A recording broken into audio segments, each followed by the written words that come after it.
Hey everybody, Lee here, and welcome to what you now know to be, getting my chair comfy, now know to be day one of week two, okay? What most of you were expecting to be day one of week one, but as you are now aware, we do a full week of mindset coaching before we begin the actual 8-week body and mind transformation that is going to change your life. So we are ensured that we're completely set, ready for day one. Now, this is a big thing that I want to discuss before we just go on to today's live, which is about being brutally honest with yourself, alarm reaction, mapping out your motivation, and also believing in yourself, okay? So if I look into the story of my online body transformation programs and my kind of journey as an online coach across the last 7 or 8 years that I've been doing it, it's a very different story, okay? And I hope you guys can kind of feel and associate what I'm going to go through now with your own journeys in health and fitness and fat loss and body transformations, okay? The guys who are here, who have done the past year or the year before or the year before that, will also massively, hopefully, kind of associate to and connect with it, okay? So this is you are the first group where we've ever done this process, where I've done all the mindset videos the week before, where I've done the PT Hub before, where I've done the MyFitnessPal before, and where I've drip fed everything in to prevent the client becoming completely overwhelmed with a huge amount of information delivered all at once and ending up quitting before they even start because it was just too much to take on, okay? Now, the point I'm getting to here is you have to realize that to get things perfect, it can take months, weeks, or even years to keep changing it over time, okay? Keep evolving it, keep adapting it. And this is going to be exactly the same with your training and nutrition, okay? Normally, if I went back to the first online program that I launched, I literally wanted to throw myself off a bridge, okay? Because I didn't do the videos, I didn't explain anything properly, I didn't have the questionnaires in place, I didn't have the apps, I didn't have the processes, I didn't have the training programs, and I just sold all these programs, and then boom, I probably woke up to 200 emails, 100 Facebook messages, loads of WhatsApps, all these different things. And it's taken me even 7 years to get to the point this program where I think I've got 5 messages on the hub this morning, and that's on a weekend when a program has just launched, okay? And it's taken me years to get to that level where I'm sure there'll be more questions this week, but trust me, if you saw like the first 1 or 2 enrollments, oh my God, just absolute disorganized mess, okay? I worked through it, I worked hard, and I still got the results, but it was really difficult via my own actions. Now, what I want you to connect to within that story is that will be how your diet and training and everything, and getting to grips with the personal development and doing your list before you go to bed, and your morning routine and your bedtime routine and your MyFitnessPal and exercising and steps and personal development and everything, okay? You will refine and evolve it over time, okay?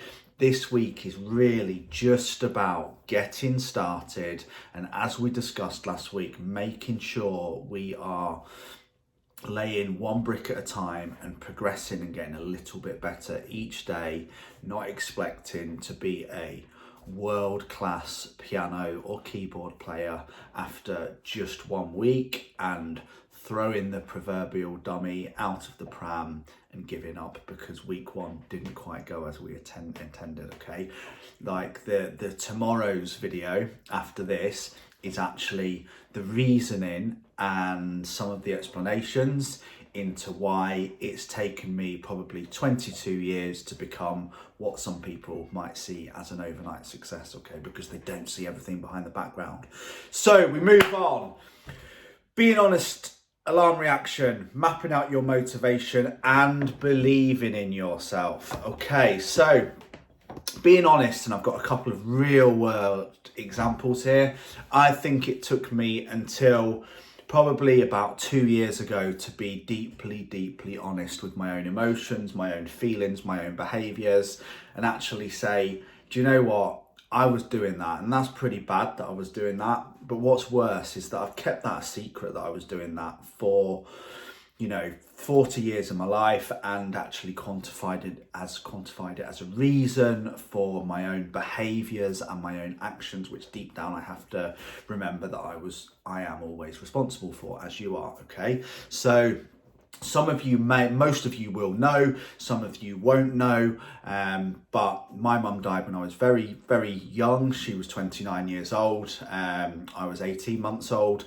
And for many years of my life, I used that as a reason for everything that went wrong, okay? For a reason of my behaviours, for a reason for every hangover, a reason for every fight, every lash out, basically anything that went wrong, which was completely down to me and my actions, I used that as an excuse, okay? And it took me a long time to admit that, and I don't do that anymore, and I understand it and I understand why, but that's the brutal level that you need to be honest with yourself, okay? Now, a couple of other real world examples is, some people will stay in unhappy relationships for their entire life, talking 40, 50 years of a relationship, purely because they can't be honest about it, okay? And that is the darkest place in the world to live. Related to health and fitness, if you're secret eating, if you're overeating, if you're lying about how much alcohol you're drinking, how much gambling you're doing, how many drugs you're taking, any of those types of things, okay, that has to be your first port of call to get honest with yourself and then get honest with the world, the people around you, the people you love and the people you care about as well. Because if you can't be honest about your own actions, your own behaviours, then you will never ever solve it, because it's not out there. It's just something in your head that's, is still a lie, and you're living a lie. So that's number one. We need to be brutally honest about why we are, the behaviours that have led us there, and then we can start to work on how we're going to fix it, okay? So another angle on this that I wanted to use is, as well as being brutally honest, we very often make these lame excuses as to why we can't do the things we want to do. And two very, very different examples here. One's very female and one's very male, so I'm being very PC. The guys, it's the classic, what career could I use? Okay, lorry driver. I can't do this. I can't prep proved. I work for 12-hour shifts. I do shifts on, shifts off. I drive for this amount of hours per day. I work this amount per day. I do X, Y, and Z. And, everything's just an excuse as to why they can't get where they are. Well, if you're a lorry driver and you drive for 12 hours a day, okay, you've got 12 hours personal development time every single day.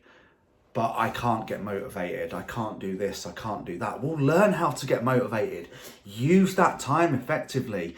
You've also got 12 hours per day where you're not near a fridge. You're not in a restaurant. As long as the food that you need to take with you is prepared before, then you only have to make a very small decision of not going into the services or the cafe and you can stick to your diet plans, okay? But you're not being honest with yourself. It's not about the 12-hour shift. It's about the food habits, okay? It's about your lack of responsibility to take action towards doing the personal development or spending the time to look for another job. Because let's face it, everyone can do another career if they want to. Now, on the flip side is very much a female excuse. They will use the fact that they look after their husband, that they manage the house, that they look after the kids, that they're a full-time mum, and all these things will be a reason for not exercising and for not eating healthy, okay? Again, it is BS, and until you can be honest with yourself about that, you won't move forward, okay? Veronica Reese, okay, go and look her up. She's a WBFF pro. She has 5 businesses and she's got 5 kids and a husband, okay? She still manages to do it. You can. It's just about stopping making excuses, taking responsibility and moving forwards. Kids don't stop you from doing anything, and it's a lame excuse, okay? Even if they're asleep, even if they're very young, you can do some exercise when they're sleeping. You have to eat anyway, so it makes no odds to you whether you eat healthily and track your calories or you don't. Kids need walking, they need interaction, they need the great outdoors, just like you do in your daily habits. So there's your angle to get your exercise done, okay? And until you can turn around and say, I'm not exercising because I'm lazy, and I'm not exercising and I'm not eating well because I'm a bit addicted to sugar, I love eating food, I overeat, I get really stressed, and then I smash loads of wine at the weekend, okay? It's hardly a crime, is it? But until you can actually be honest and say that, you're not going to move forward. So, you know, that's what I want you to focus on this week. Everyone, we've all got our own things.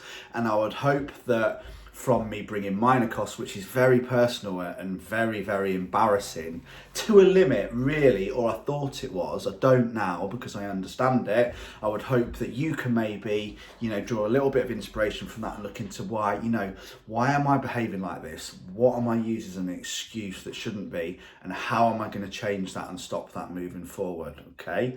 So this very often comes down to what is your priority, okay? And these self-defeating habits that we develop can often be very, very subconscious. So we get up late and then we snooze and then we've got no plan and then we binge on sugar all day because we miss breakfast.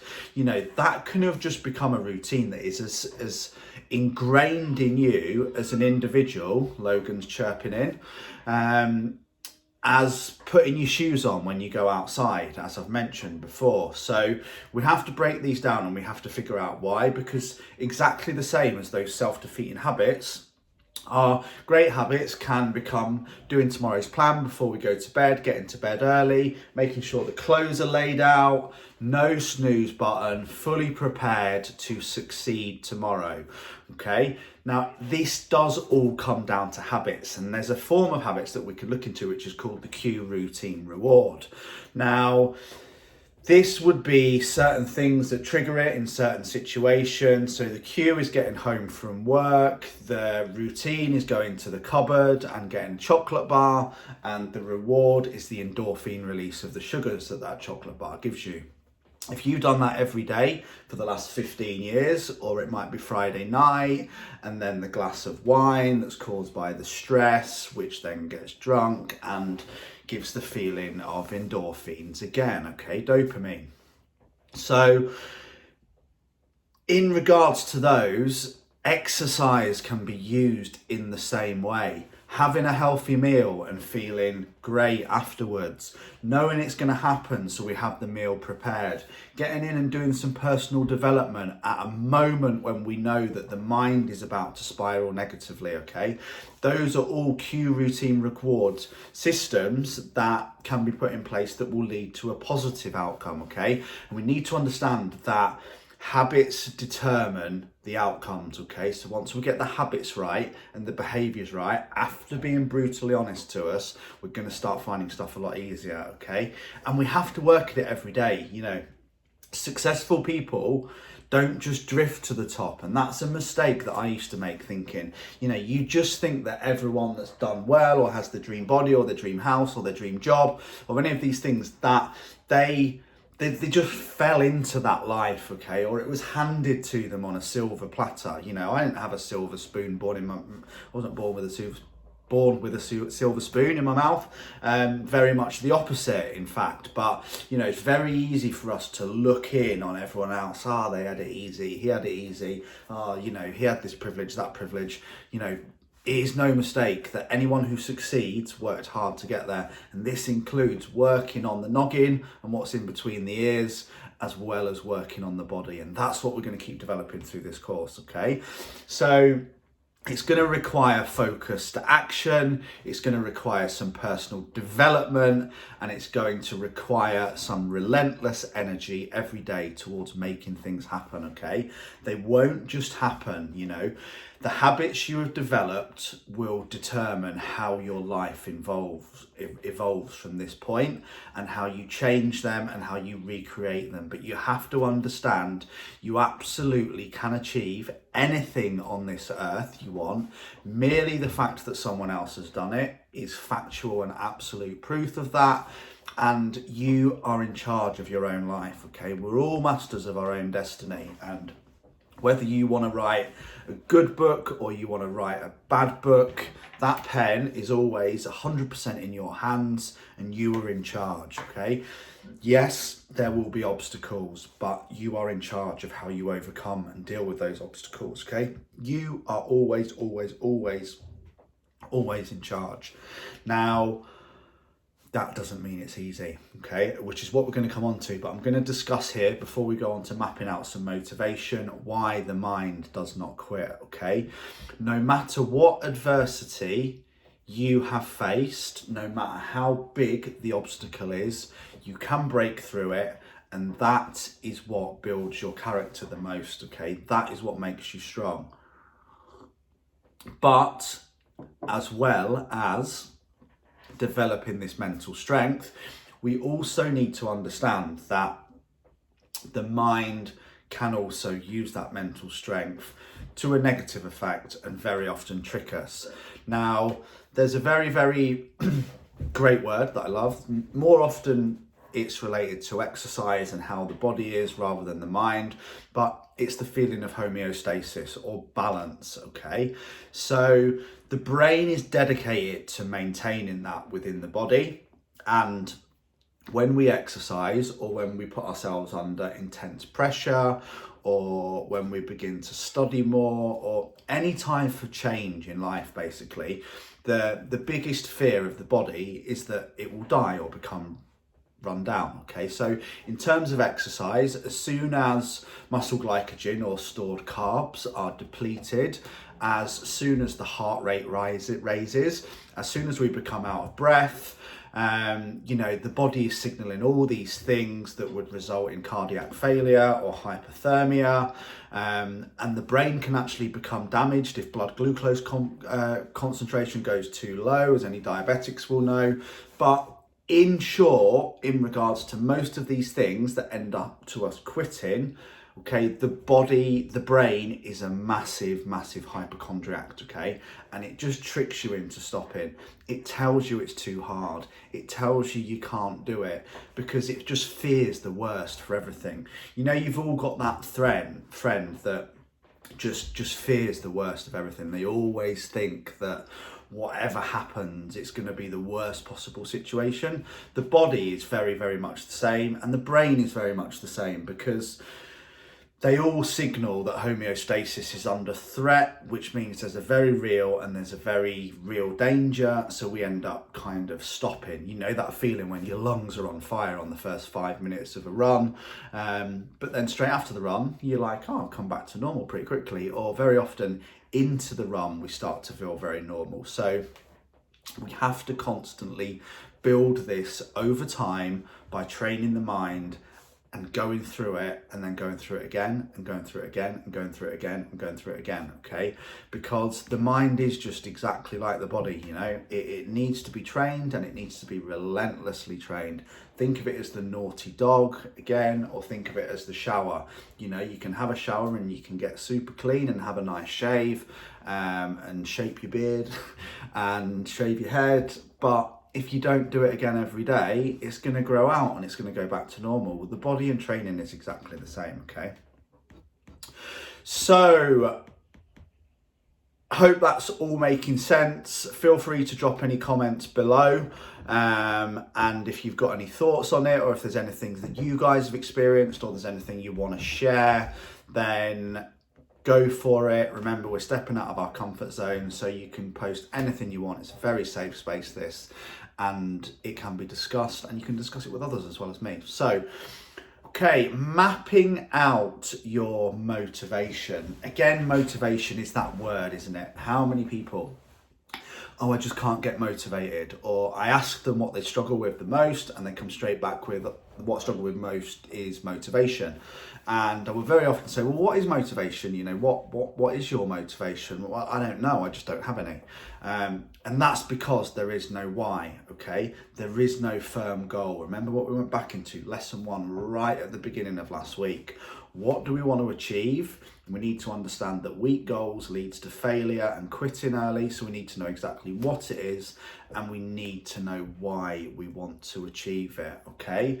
Now, games like things like computer games, okay, and Instagram and Netflix and all those types of things, they're very, very good at understanding this motivation, because as an example, on a computer game, you no sooner have you completed a level that it sets you a new level that you want to achieve, and you've soon have achieved that level, then it sets you another level, and you just keep going up. And you know, the games, when I played games, we're talking like Sonic the Hedgehog, many moons ago, Mario Brothers, that type of things. You know, whatever level you got to, they always set another level, so you always had another goal to go for.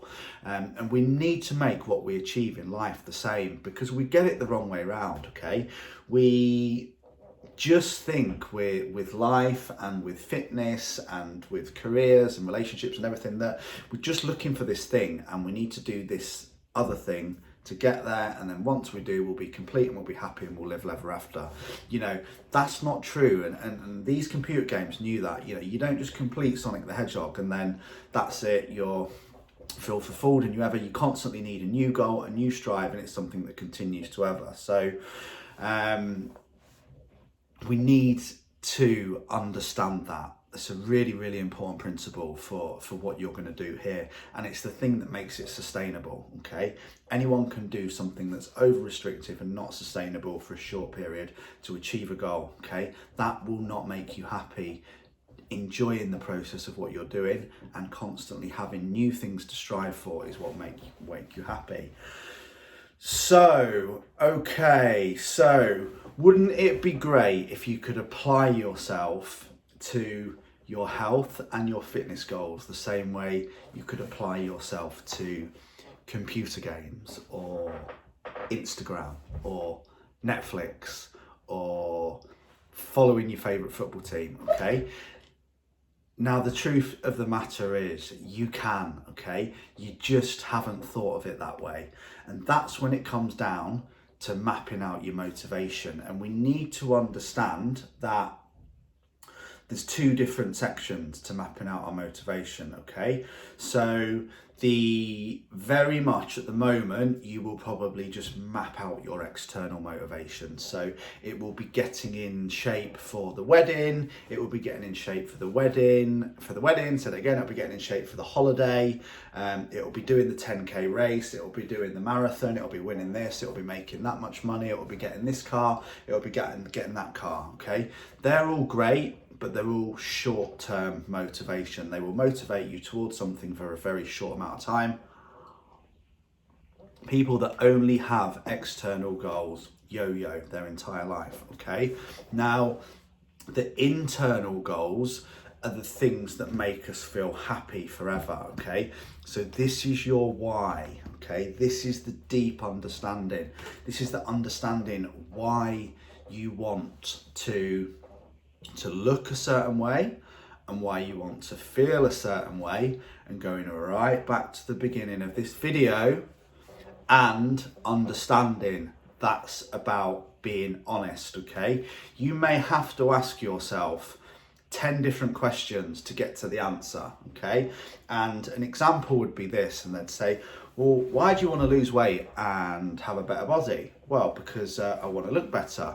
Well, why do you want to look better? Because I want to be more attractive and feel more confident. Well, why do you want to be more attractive and feel more confident? Because I want to be happier. Well, why do you want to be happier? Because then I'll be more attractive. Well, why do you want to be more attractive? Well, because I don't want to be lonely and spend the rest of my life living on my own, and I want other people to find me attractive because I want to find someone to love and someone who's going to love me. Boom, that should be like a light bulb moment, okay? What started out as just a big, I want to look better and lose weight and feel happier, that is not the why. That's not the deep reason, okay? And you might have to go through quite a bit of soul searching to find that reason, but there is a reason. You know, it might be that I want my kids to be proud of me, that I don't want to be the fat dad, you know, that I want to be able to provide for my kids the way that no one ever provided for me and make sure they're safe and happy. It might be because you want to live longer, to see them grow up for longer. I don't know. I can't give you guys these answers, okay? But what I can give you is that understanding to move towards them. And you very often might have to ask yourself a lot of questions, because the reason that you very often most likely tell yourself why you want to get rich, lose weight, look better, get a new career, have a nice house, is not the one that you think. It's just the external materialistic one, which is only going to keep you motivated for a very short space of time. When you achieve it, you're then going to instantly be hit with emptiness and end up regressing or having to find a new goal very quickly, okay? Now, finding balance as well is a big thing that we all need to do, and I've written down 3 things here that kind of help with it and help us move towards it. Now, number 1 is environment, okay? The environment we spend, and that's why you are watching this in this group, and that's why you're here, and that's why there is a video later in the week about negative people, negative places, which goes right onto this whole subject, okay? So, you know, as humans, we have a tribe mentality. We want to be around like-minded people, and we want to join a community, and we want to be popular, and all these things lead to a better chance of success, okay? But we need to remember that if it's the wrong people, then it will also lead to a better chance of failure. So think about your environment, think about the company keeping, and are they aligned with your goals, okay? Number 2 is that we are afraid to fail, and that we see failure as a final thing, okay?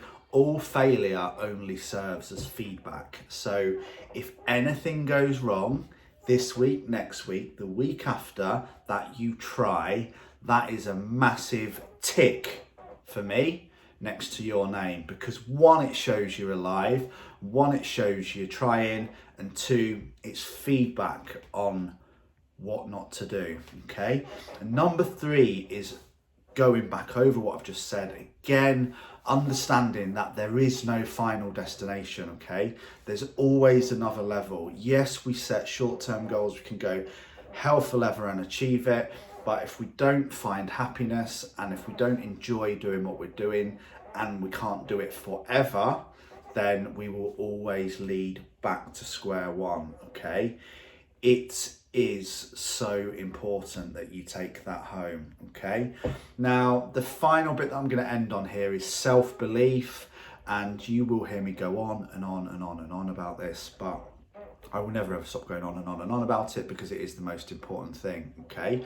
So no matter what obstacles you have faced, you can achieve absolutely anything you want in this life, okay?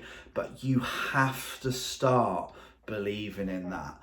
You might have to write it down every single day, okay? You might have to talk to yourself in the mirror. You might have to meet up with like-minded people who are going to give you that self-belief, okay?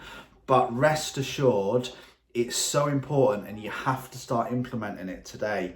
And just go back to over and over again that it doesn't matter how quickly you are moving, just the fact that you are moving forward one step at a time, again, is proof that you can do it, because we go back to the compound effect. There's my son Logan right on cue, and we go back to the compound effect and the penny doubling over time. And it's rest assured, even if you move forward 1% in this week, then that is the real and actual proof that you can do it again, and you can do it again, and you can do it again. And as long as you do, the self-belief will start to build more and more and more with every single day, with every single session, with every single meal, until your seesaw is tipping up. So we've just got results, progress, self-belief, self-discipline, motivation, positive people. You know, it will all start tipping in the balance of your favor. But all that starts with one very, very, very small step. You've already taken that step, and we're going to keep building on it this week. So that is all for today. Tomorrow, as I said, I'm going to come on to why it's taken me 22 years to become an overnight success, and how you can do it far faster and learn from all the mistakes that I've made. Have an awesome day, and I will see you all real soon. Take care, guys. Massive love.